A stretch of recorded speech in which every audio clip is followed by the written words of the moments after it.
Hello, my loves. This is Johanna Burkhardt. I am a multidimensional channel, teacher, healer, and author. And I am obsessed with all things metaphysical, esoteric, galactic, and of course, the healing journey. And I'm here to share my stories, my wisdom, and my teachings about being human in the illusion that we call reality. Welcome to Cosmic Blonde. Hello, my loves. I am super excited for our episode today. I will warn you, there will be periods of audio interference. Our guest today is coming to us from the mountains of Colorado, and we are doing the best we can with the connection that she has. But I think it's important that she shares bits and pieces of her story because there are so many people today that are in the crux of uncertainty and that point of transformation of their life where they really don't know what's next for them. And these are the moments that led me into my nomad journey. And they are the moments that led our guest into her nomad journey. So, as I just mentioned, she is a fellow nomad. She is a TikTok sensation, and she is an up and coming wilderness guide. And I'm so happy you agreed to come on here. Please welcome Jilena Rinel. Thank you for having me. Yay. So, most people know in my world that I just finished my nomad journey a couple of months ago. Are you just finished yours too? Or are you still actually a nomad? Because I thought when we talked last, you said that you were settled down. Yeah, I'm hanging out in Colorado. Yeah. So do you plan on staying there indefinitely or like that's your space for now? Yes, that's my space. Okay, cool. And so tell us a little bit about how you became a nomad. Like what was your life like before that happened? And then what was the point where everything kind of shifted and you're like, shit, this is what's happening and where I'm going and what I'm doing. Oh, that's loaded. No I pressure. I mean, I feel like just like a normal mom, Yeah. um, previous, and I went through this really hard divorce, and I it was kind of not the best marriage, and so I kind of felt like a shell of a person at that point of the divorce, of the discard, and I wanted to prove to myself that I am not nobody and I am not nothing. And I worked really hard, got um, worked really hard at my job at phlebotomy, and then took that money and traveled my first big trip. And that is what like kickstarted everything because I had no plans on being a wilderness guide at that point. Yeah. And so that So trip you just were changed my whole life. so you were just like in a marriage, you lost yourself in your marriage, yes? Like a lot of Yeah. us do. Mhm. And so you this when you left your Yeah. divorce and you decided to do that, that was just like was that like your moment of like I got to figure out who I am and find myself again because I don't know who I am and so that's why you just decided to like hit the road? Yeah. And it was an opportunity. I just kind of saw this opportunity of like, I've always wanted to do XYZ. I've never taken the steps to do it. I don't know why, but I have this opportunity now because I have nothing, you Yeah. know? It's a weird feeling because I was like that too. Like especially after my last divorce, I walked away from everything. I just let him have everything and Hmm. I walked away and I think I took my office desk and my clothes and I bought all the new furniture and all of this stuff and it only lasted a year and a half and I was just like I it was just like this isn't it and my soul was just calling me, but I had no and I'm curious if you felt the same way. Like I had no idea where I was supposed to go or where I even Hmm. wanted to go. I just knew I couldn't stay where I was. Correct. Yeah. Everything kind of fell in line though for me. Like I just kept paying attention to the signs and then just jumping on them, not even letting it sit and to think. I just was like jumping on things, but everything led to the next thing of where I was supposed to be. Yeah. And then I was able to build because, I wanted to travel and see things, but it was like, man, I'm building a confident person. I'm building who I want to be. I'm working on codependency. I'm, like, there were just so many things that came out of it I didn't even expect. I was Yeah. just trying to travel, you know? That's the crazy part. I mean, it is because, I always tell people if you want to know who you really are and you really want to like rebuild yourself, being a nomad is the way to do it because you face like Hmm. I know I faced like every survival fear I had from no money to no food to not having Hmm. shelter to like all these different things. Hmm. And you have to build Been there. confidence in yourself. You have to build belief in yourself. You have to have faith and courage and all of these muscles that we haven't been using and God knows how long because we got complacent in these relationships, losing ourselves. And then you're faced with Hmm. these things and you have no choice but to step into that energy. Almost, I don't want to say from a survival standpoint, but it's like I have to now. Like there's no other option. Hmm. Yeah. Yeah. Learning to have faith in myself. That was a huge, and not relying on. Hmm. On other people or other things. Yeah. Do you remember the moment Hmm. or a pivotal time when you're like, I finally have faith in myself? A few times. Yeah. I think that it has all been like steps, little by little. I've just grown, grown, grown. The most recent was being in the desert. I like lived in the desert for 3 months outside. It was like a personal goal of mine to like be cowboy camping for 3 months. And just like I lived off BLM land and just traveled from Colorado to California and back and like through Texas and back to, yeah, it was awesome. But you you don't have the box that you're surrounded in, and you just have this open sky, and service is spotty, so you're not on the phone all the time. And that was a huge turning point in my life, was the desert, healing in the desert. I feel like if you really want to heal, the desert is the place to do it. It is. The desert is such a magical place, but that's a whole nother level of being nomadic that Mhm. you did, like living straight off the land like that and I can Yeah. imagine having to Hmm. sit with yourself because you didn't have the distractions Hmm. of, everyday life Yeah. and having to face a lot of the things that are coming up inside of you because there's not really much else to do, right? Right. A lot of journaling. Yeah. Dang. But at the same time, Hmm.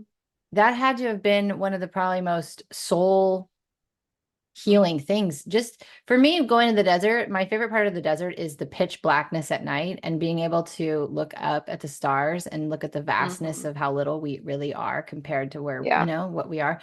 And just like looking out, the same thing with the ocean, but the desert's the same way. It's like you can look forever and you just see dirt or you just see sand or you just see water. It's one of Hmm. those things that just puts life into perspective, I think.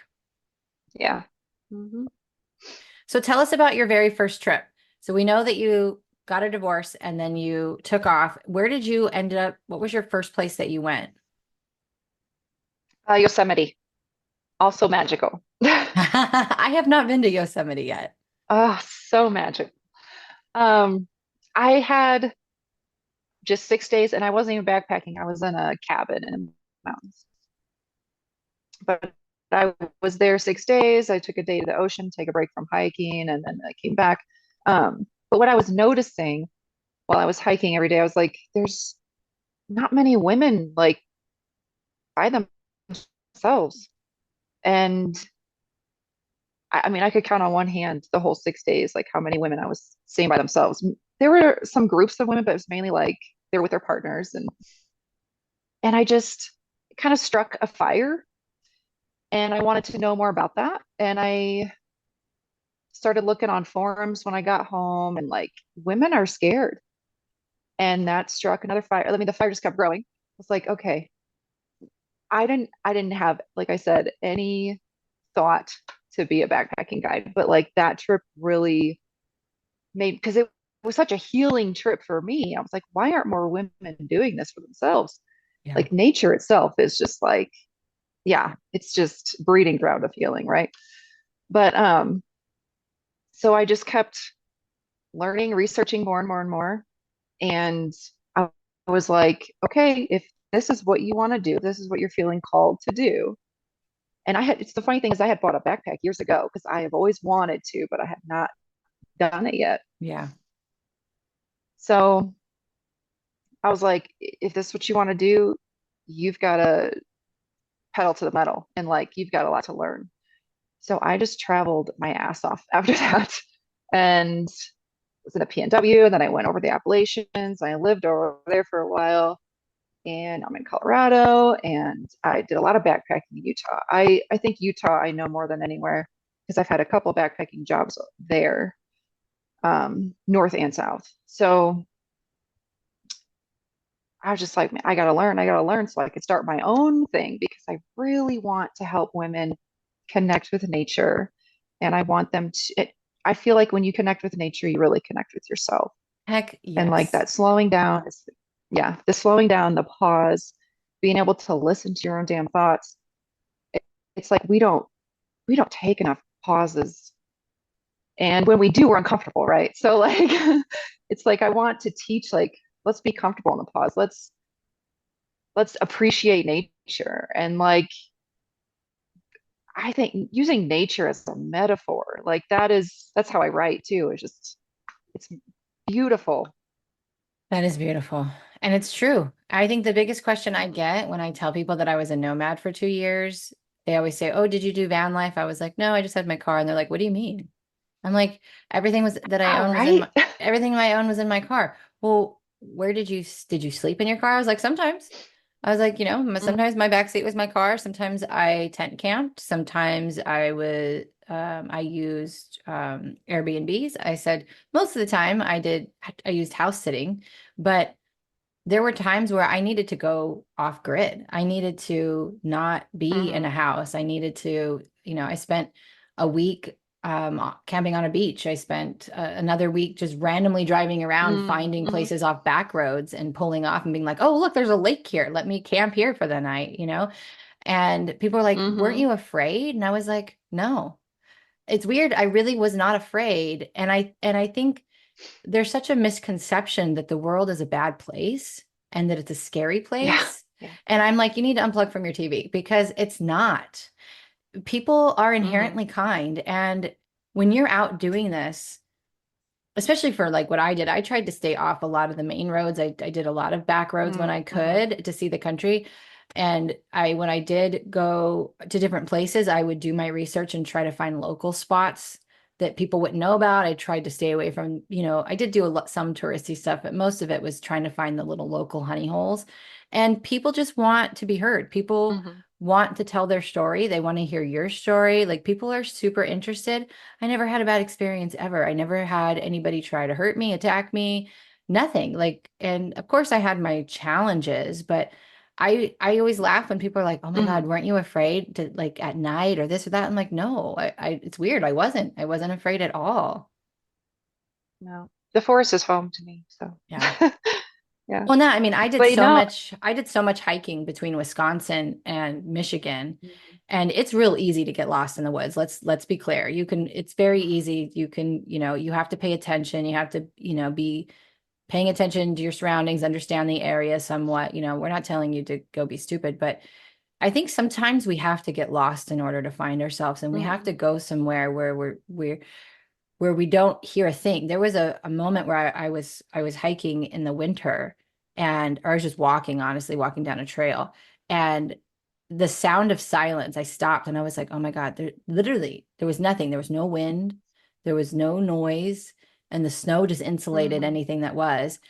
mm, And I said the silence is deafening. And I know that sounds like an oxymoron, but it is. It's like it was so quiet that my mind went quiet because my mind was like, what is mhm, happening? And it's those moments in nature that I freaking live for. I live for those mhm. moments.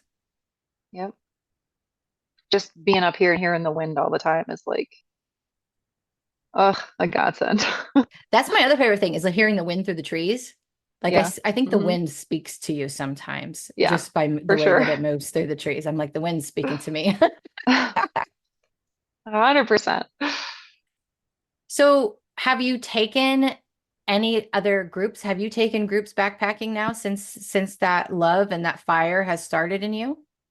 I am just kind of getting started on my own personal business. So I haven't done like an official, I was taking people out for free this year, mainly like friends, family, just to kind of work out kinks. Yeah. And next year I want to have like a grand opening. But I have worked like wilderness therapy over in Utah. And so I've taken people out, but What's wilderness not therapy? like on my own thing. Ooh, good question. Um, it is, it's quite the program. I worked with teenagers. I know that there are adult programs. The teenagers that are kind of struggling, failure to launch, and struggling with either, so it could be that or depression, abuse, uh, trauma, things that a residential could not really, they weren't getting the help they needed in the residential. And the thing with wilderness is like there's no TV, there's really no hot showers. I mean, you heat up water in your little thing and then you put it in a shower bag, but like you're just out there and they carve spoons and they learn life just really minor. It's like getting back to basics. Almost like And Boy like a thing Scouts. that, and like a thing we would preach a lot is like um, how you do one thing is how you do everything. So like we were really trying to make, we weren't, bombarding them with life, questions. It was just like, how are you getting up in the morning? Are you, how long does it take you to pack your pack? Like these little things and just bringing them down because the world is just so much, Yeah. so much these days. And like, especially when you've got a bunch of kids and like trauma responses and like all that extra noise, it's too much. And so wilderness therapy, they're usually there 2 to 3 months. 3 months is pretty normal for them to be, and they're backpacking the whole time. So like I would get to go Wow. home every 8 days. I would be out there 8 days and then go home and then have 6 days off and come back for 8 days. But they're backpacking for 3 months. That's And got to that's build some serious that, resilience inside of them. yeah, confident, yeah. And that was one of the reasons I wanted to live outside for 3 months straight was because I wanted to know what these kids were going through. That's impressive. That is I never knew that existed. I'm so glad I asked that question because what a way to bring somebody back to the present because that's the answer, right? Hmm. You know, Yes. when Hmm. we're healing when we're healing trauma, when we go through a spiritual awakening, we're starting to become more self-aware. When we're healing all of these things, the answer always is presence because the past isn't real, the future isn't real. It's like everything is right now. It's all happening right now. And if you can get somebody to come back to this moment, then they have it that this is the only place where they have an opportunity to change anything. That's the only place they have an opportunity to Hmm. regulate anything and to Yeah. find peace and to be mindful and to observe and to, be like, oh, I have a reaction to this, or oh, this is why I do this. And I would think that doing that, living in the wilderness for 3 months, you would have to be insanely present and mindful. Yeah. That And is like, yeah, that is the that best thing I've ever heard regulation. of. Yeah. And like they see their therapist once a week. So the rest of the week we're doing like therapeutic things, like groups and things like that, but they're not with a therapist except for once a week. So that's really nice that it's like not every single day. Like they're Yeah. able to, but they learn how to like bust fight, like bow drilling, Hmm. um, To get a fire wood started. carving, like all kinds of stuff. Hmm. And it's just it's such a huge moment for them because it's really a hard skill to do. And you Yeah. have to carve your bow and you have to carve your spindles and you have to put all that pressure down. And it's really a cool program. But like that being regulated, like just getting them away from all that extra dopamine and like finding that new baseline, it Yeah. takes time. And so like 3 months is really it's it's pretty great to bring them back to a baseline, Yeah. a new baseline. Well, they're free of all that overstimulation, yes. But the other thing is, like, Yeah. my nomad journey has no comparison to 3 months backpacking, straight. Like that's crazy. But what I can say and correlate is Mhm. when I was in my trauma, when I was overwhelmed by my trauma, I didn't feel safe inside of my body. I didn't feel safe in general. And I looked to things Mm. outside of me to feel safe and secure. But what the nomad journey taught me was Mm. no matter what, I'm going to be okay. I can figure it out. It's, Mm. it, I faced all these challenges and I figured it out. And it like built this undeniable sense of safety inside of myself and belief inside of myself that I could handle just about anything or figure out how to handle just about anything.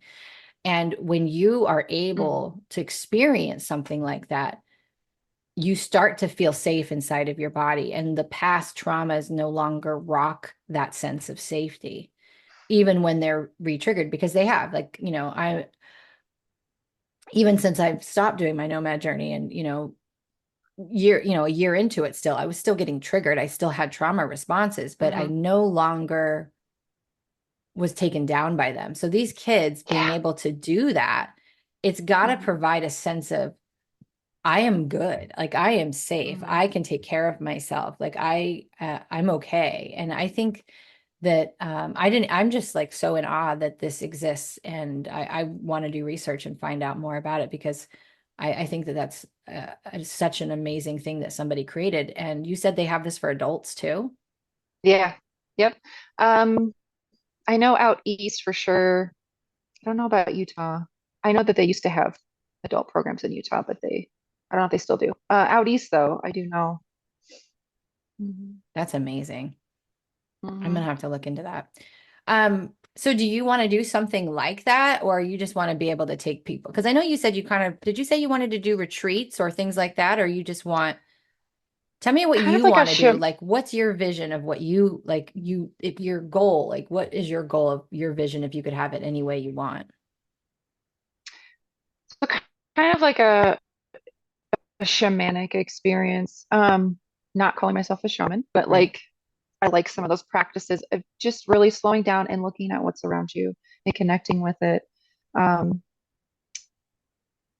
Helping teach like meditation, helping teach even just like packing a pack or looking at a map and reading it with a compass, learning to bear hang. These things like that we could do in 4 days that they could go out and think, okay, now I can do this by myself, or Yeah. maybe even take friends.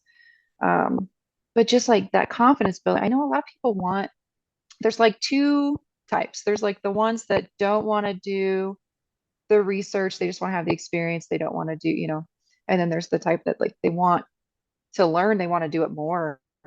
And so I want to be able to offer both of those things. Right. Um, but I really like that slowing down, connecting with nature, connecting with what's around you, like just being mindful of the plants even and like the properties. I like the desert. I fell in love with like yucca and crypto and these beautiful like the desert. I think I just connected with it so much just because it's like you think it's this like tough, hard environment, but it's really like it's the most sensitive environment, even though they're like with like in this tough weather, Yeah. with no rain and all, but they're just these really sensitive plants. And like the crypto was just like stole my heart. But when you start to like connect with nature like that and use it as metaphors, it's like you really kind of find some deep things in yourself. Yeah. And nature is meant to be a metaphor. The seasons are meant to be a metaphor. We look at the trees and how they move through seasons and how they let go and how they grow and how they actually get stronger in contrary winds and all of these things. Like it's so true. As someone who has studied shamanism, that connecting with nature and connecting with animals even.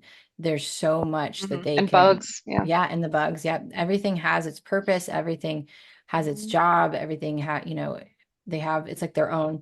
Yeah, I always think of the movie, I forget what it's called. I think it's called A Bug's Life or something, where it's Mm, all the ants and how, they all have their own little cities going on and their own little worlds going on. And we're just people in their yeah. world, just like they're just things in our world. And so Mhm. there's so much to be learned by being in those environments. And again, bringing somebody back to a state of mindfulness where they can even witness that, for the desert, for me, it teaches Mhm. me about preservation. Like the cactuses, they preserve, right? They learn to hold Mm. their water and use it wisely and to survive, and they still bloom and they Mhm. still go through all these things, and understanding how long it takes cactus arms to grow and all these different things. It's such a beautiful experience, even the sand and the way that the winds can make the sand completely transform. If you've ever been in the sand dunes, where I grew up in the sand dunes, and the winds would come in, and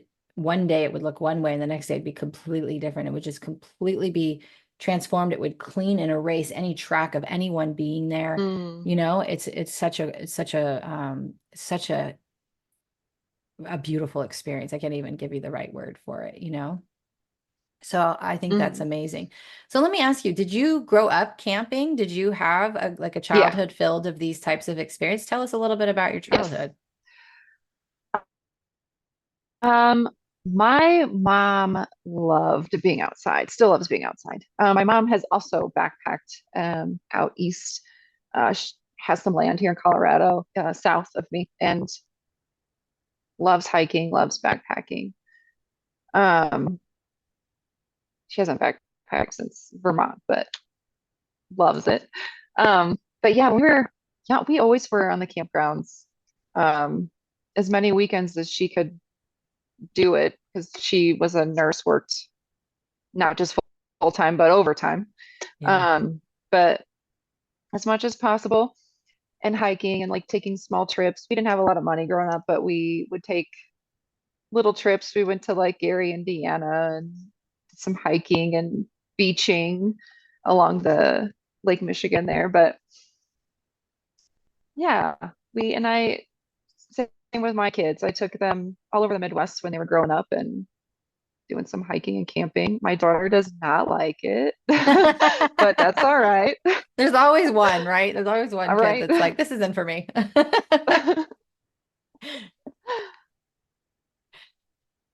The other question that I got the most, and I know you, in fact, I think this was the moment when I connected to you, because I was like, oh, she gets it. Especially when you're sharing your journey on TikTok, you get a lot of people, and it's okay, we're sharing our life. So people are nosy and they're curious, but a lot of people think that this costs a lot of money to do, one, and two, they always want to Mm, know how we afford to do it. And I know for you, mhm. it's funny, you said your mom was a nurse. I mean, you kind of followed in your mom's footsteps, even though you're not a nurse. You were a traveling Mhm. phlebotomist, correct? Yeah. Yeah. So that allowed Yep. you to Worked in the lab. work in different labs and be able to visit other different locations. Yes. Yes. Yep. And then also the backpacking too. Yeah. Yep. But this Seeing other places. doesn't cost at least in I don't know about you, but it doesn't cost a lot of money to do No. this. And I like to post videos about that because everybody thinks they need the van or they need the latest gear or they need the most lightweight gear. No, you don't. You Yeah. don't. And so I like to post videos of like, I've been doing this and my stuff is not, it's hand-me-down, used, it's not lightweight. I mean, my first time backpacking, I I mean, a lot of backpackers are trying to find 2 to 3 pound tents. My tent was 7 pounds and I still went. Like, you just make it work if you really Yeah. want to do it. Yep. And you don't let that hold you back. If that's all you have, go for it. Figure it Yeah. out. It's true. And I got, that's the other thing that this journey taught me was whatever you want to do, just go do it. When I just do it. left, I sold half of my house and I put the rest in storage in North Carolina, and I filled up my car with the things that I thought I needed, which was way too much stuff. And I ended up stripping down more and more as I traveled. Mm. But Hmm. I only think I had probably $3,000 in the bank when I left. And my business Hmm. was not in a good place. So I was not rolling in the dough. Like my days of bringing in big numbers were not, it was not then. I was in a very low place in my business. I only had $3,000 in my bank account. I had no idea how I was going to do it. I just had to start and I just went. And as I went, I was supported, Hmm. the same way you did. You follow Yeah. the flow of synchronicity. You follow the doors that open and go, oh, here's an opportunity. Oh, here's an opportunity. And the moment that the fear comes in of like, how am I going to do this? I was like, well, it's being presented to me. So that must mean that the way is going to show up. And it always did. It always did. Hmm. Hmm. Yeah. I had definitely had moments of being dead ass broke, like, okay, what am I gonna do? But yeah, if you trust in I have learned, like, I just keep trusting that everything's going to be okay. And guess what? It always is. It is because what you focus on is what you create. And I'm a big proponent of that in my world. And I had to learn that the hard way a lot of times, Hmm. but every single time. And after a while, you build the evidence of like, okay, I don't know how this is going to happen, but it wouldn't be presenting itself if it wasn't supposed to happen. So the way is going to show up, and it always did.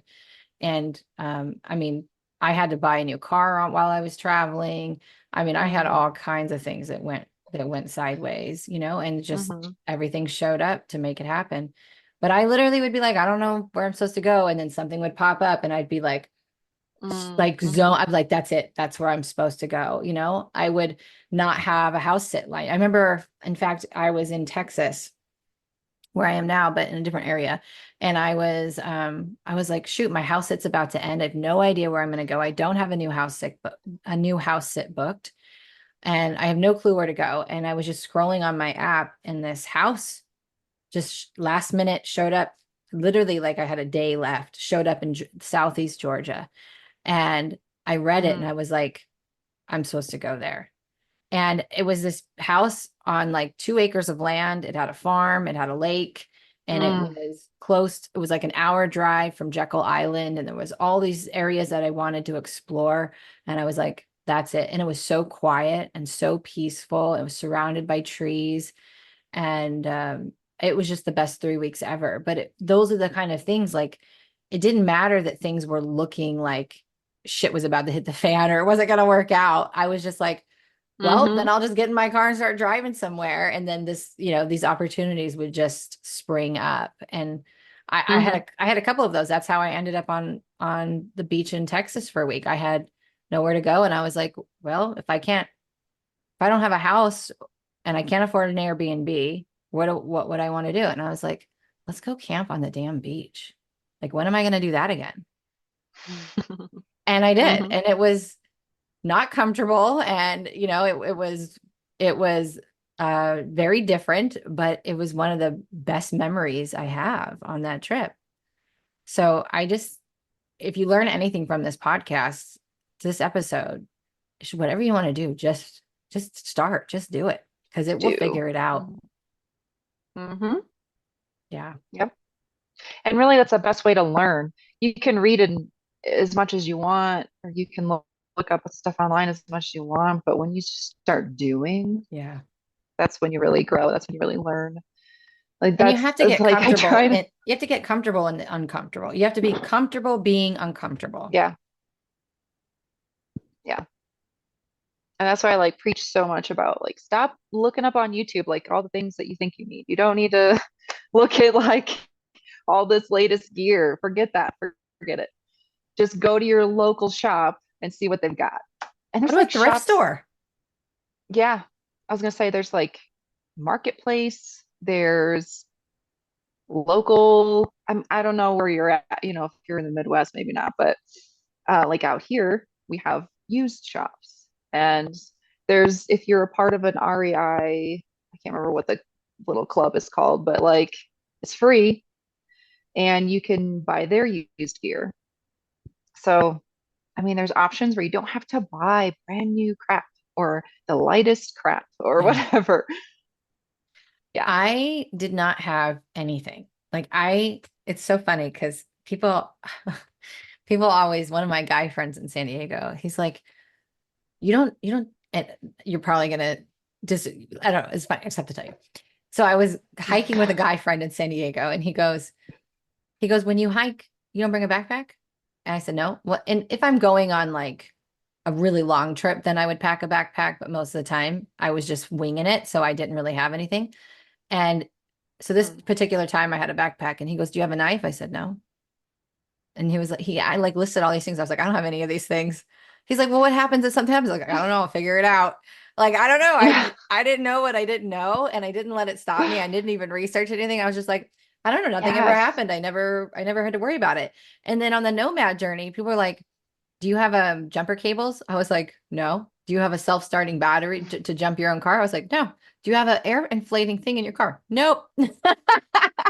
Like I had a Dollar Tree light that I hung inside of my car for my light. I had one flashlight. I did have knives, but they were in my car.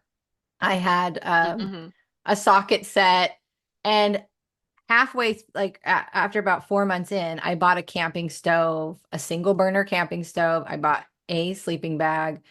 I bought a small tent and one camping chair, like the minimalist things I could get, you know.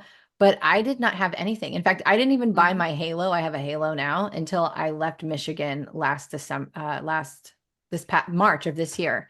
The very end, the last like 6 months of my trip, I was like, okay, I'll buy a Halo now. You know when I've used it? I've used it Hmm. more being stationary in one place than I ever did traveling all over the world.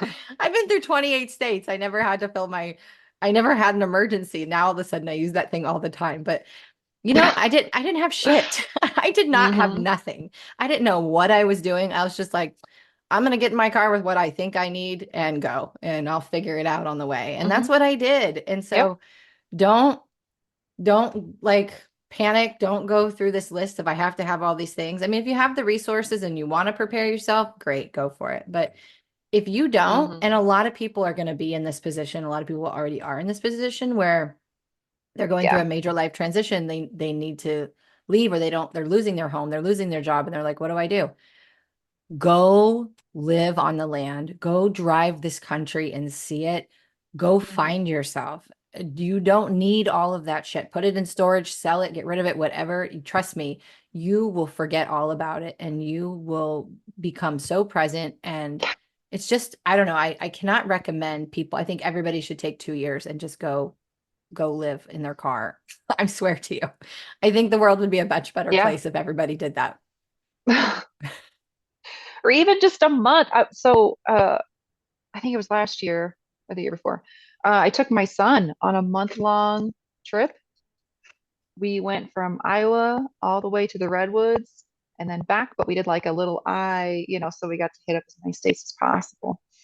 We did a bunch of, and I only had like 2 grand, maybe 3 grand, 3 grand on me. And I was like, we're gonna make this work, buddy. And he likes the outdoors. He's not like my daughter. So like, it was okay. But I downloaded a couple apps like Free Roam and iOverlander, and we were BLM, most Yeah. of the time. Sometimes I used HipCamp if I couldn't find a spot for us. HipCamp is awesome too. It's kind of like Airbnb for camping. Yeah. There's a There's like website called Free RVs, Camping. yurts. There's Yeah, there's a website called mhm, freecamping.net. That's a good one too. I found a mhm, lot of good yep, free campsites on that one. yeah, it is awesome.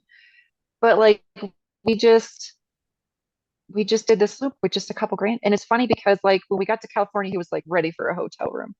I'm like, okay, cool. He wanted a shower. He wanted, to chill and watch TV or whatever.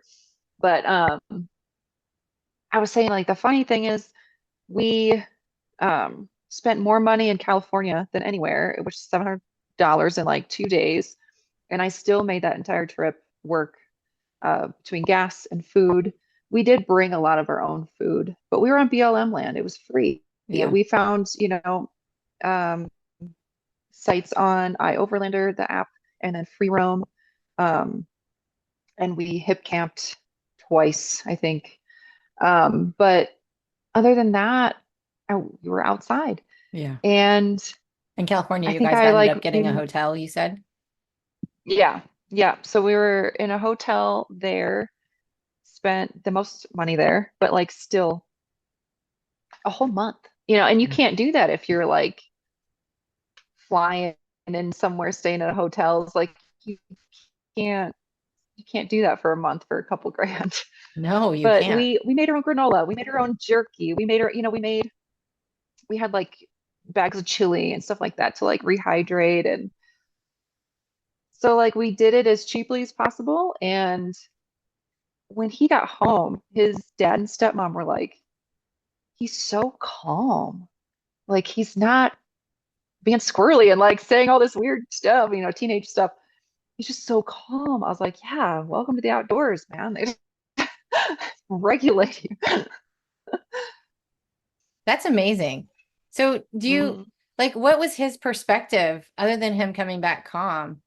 You know, does he have like I guess I should ask, does he have a point of perspective between like a vacation where you fly in somewhere and you go and do these versus just Yeah. roaming around? Did he have like, what was his thoughts about this experience? Did he share that with Yeah, you? he definitely prefers the driving to flying. As long as there's things to do along the way, of Yeah. course. But he, I mean, even from like Iowa to here, it's like a 13-hour drive, and it doesn't even bother him. He's like, remember that time we were in the car for a month, Mom? Like, driving doesn't even bother me now. Yeah. Right. Yeah, That's amazing. And how old's your son? he is 17. Yeah. That's a hard age to do that at. Like my son is 17. He's about to turn 18 in a few weeks. And I really tried to get him to go with me and just, pull him out of school and do Hmm. homeschool and do all that. And he wasn't Yeah, having it. But so the fact that you could get your 17-year-old to do that, like that just it's for says a a month, lot. but yeah, Yeah. Still a month, like that's a lot for teenagers, especially if, they yeah. haven't, my son, we didn't, I grew up camping. I mean, Hmm. from as early age as I can remember, I was in the sand or in the water, or we were going on road trips, Yeah. So I grew up in, just winging it and with a very spontaneous single father. And my daughter, who's Mm-hmm. 27, she got a lot of that lifestyle where same thing. Like Hmm. we just were like, hey, we're going to go here, we're going to go there. And we just kind of did all of these things and she just adapted. Whereas my son, he only got that for about the first 6 years of his life. Once we moved to North Carolina, we didn't Hmm. camp anymore. We didn't do those things anymore. And so he has a different, he's more tech based and, more introverted and, Hmm. all of those things. And it's wild to see the contrast between the children and how they lived. But at the same time, like it makes your children more resilient when they grow up having those types of experiences. And even though my son didn't have a lot of those, I will tell you, and I tell people this all the time, if we had an apocalypse, and the world went to shit and we were all having to live off the land, my kids would be okay. I wouldn't worry about them. I mean, my son was a Boy Scout, and he did all of those things anyway, but like they would figure out, they're resilient children because of having those experiences where we just were like spontaneously, let's go here, let's go do this, we'll figure it out. We don't know. Because I never really was prepared ever in my life for anything. I just have always kind of winged it. And I don't know. I think that Yeah, we're in you a do it. generation today where everybody is over prepared or trying to over prepare. And I think that's just not fun. It's way more fun to Hmm. wing it. Right. So, what advice would you give somebody who is in a life transition, first of all, where they're going from, you know, having the life that they thought they were going to have or who they were thought they were supposed to be in and being in that space of one, so this is going to be a multi-part question, like what do I do to find myself? And two, for people who are going to who have that desire to just go travel to find themselves, like what advice would you give someone who is about to go through something that you just went through? One, acceptance. Immediately, that's what I thought of when you were still talking. Like acceptance. Accepting where you are, um, even even the ugliest things, acceptance and trust. Trusting in yourself That's hard. That's not something you just jump onto, but eventually maybe trust into a higher power first, and Yeah. then trust in yourself will come. Um, but yeah, acceptance is so important. Otherwise, we're just hanging on to barbed wire, you know. So Yes. definitely say that. And then advice about I just go, just do. Stop reading the books, stop listening to podcasts, just do, just go. Just I don't know. It's our time here is so short in the grand scheme of things. Hmm. And I will forever cherish those 2 years. And I've only been like rooted for, I'm almost at the end of my second month and I already miss it. I Hmm. already miss it. I Yeah, already miss not it's knowing freedom.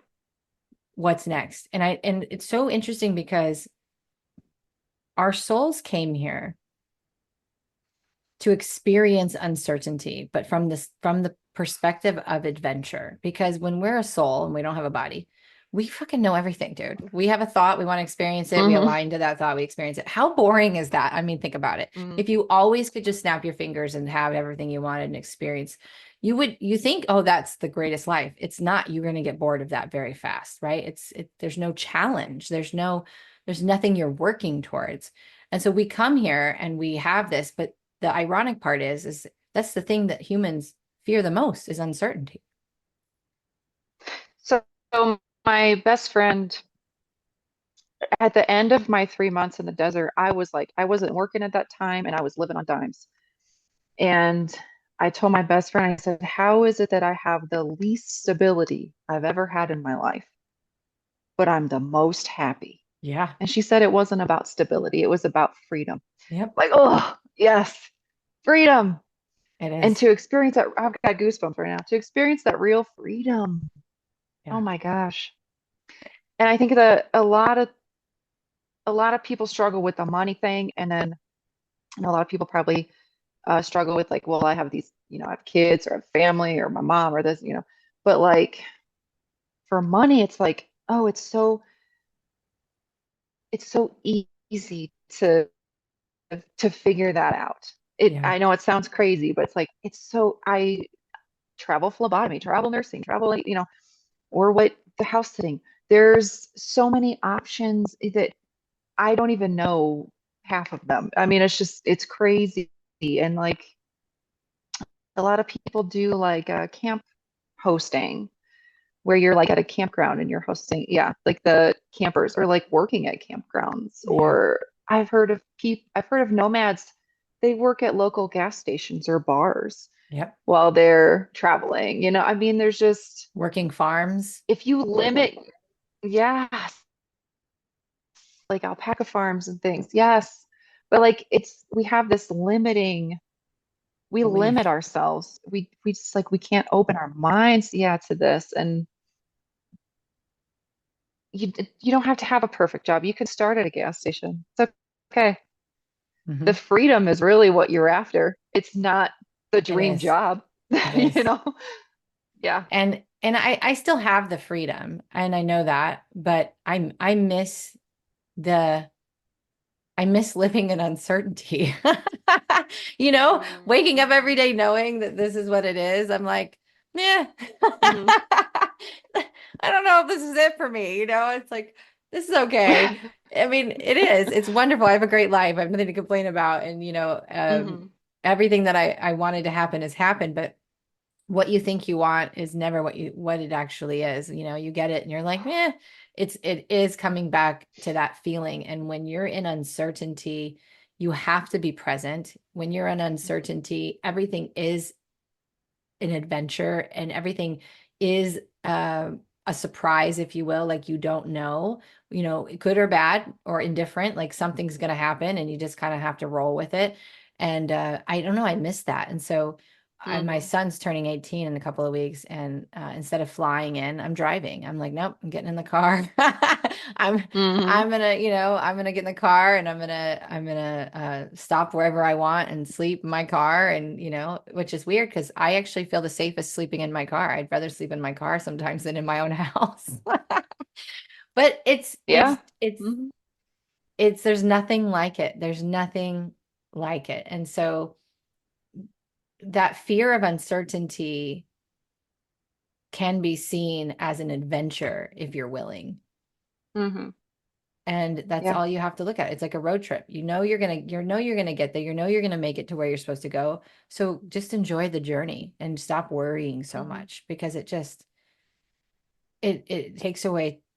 away today's joy. It takes away the happiness of this moment. You're never gonna fully enjoy anything. And so many people do that who aren't even traveling. So, you can Hmm. experience all of this without even going anywhere, honestly, if you just learn to tap into it and use these things that you so beautifully said, with the acceptance and the trust, Hmm.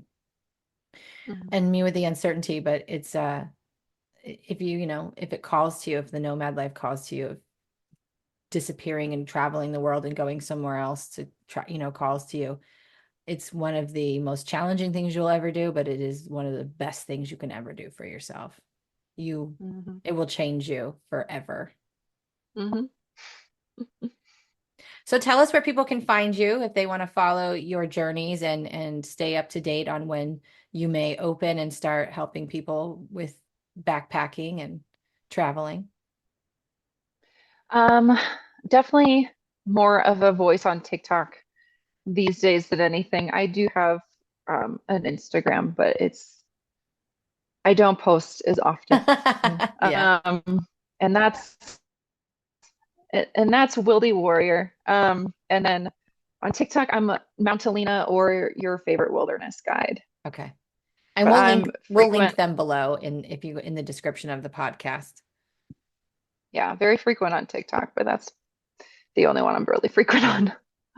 And it's good though. I don't even know how I came out. I think you just showed up on my For You page, but I just started seeing all your travel videos, and I knew that you were a nomad too. And I have met so many on this journey, and it's nice because you build a little bit of a network, and you're not alone, Hmm. and you learn from each other, and you laugh at each other, and you post things. Sometimes you're like, oh, I get exactly what she's Yeah. doing or what she's feeling, or what's going on, because and so and even if you don't, like, you get a chance to look and see the world through her eyes. So it's something that I highly recommend, to give her a follow. Well, I'm so happy that you decided to join us on the podcast. And I look forward to Oh, seeing how things unfold for you. cute. Oh, I'm really glad you had me.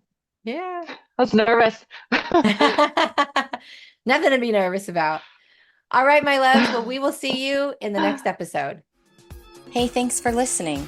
This episode was brought to you by JohannaBurkhardt.com, where it's time to defy the limits of your mind and step into your multidimensional mastery.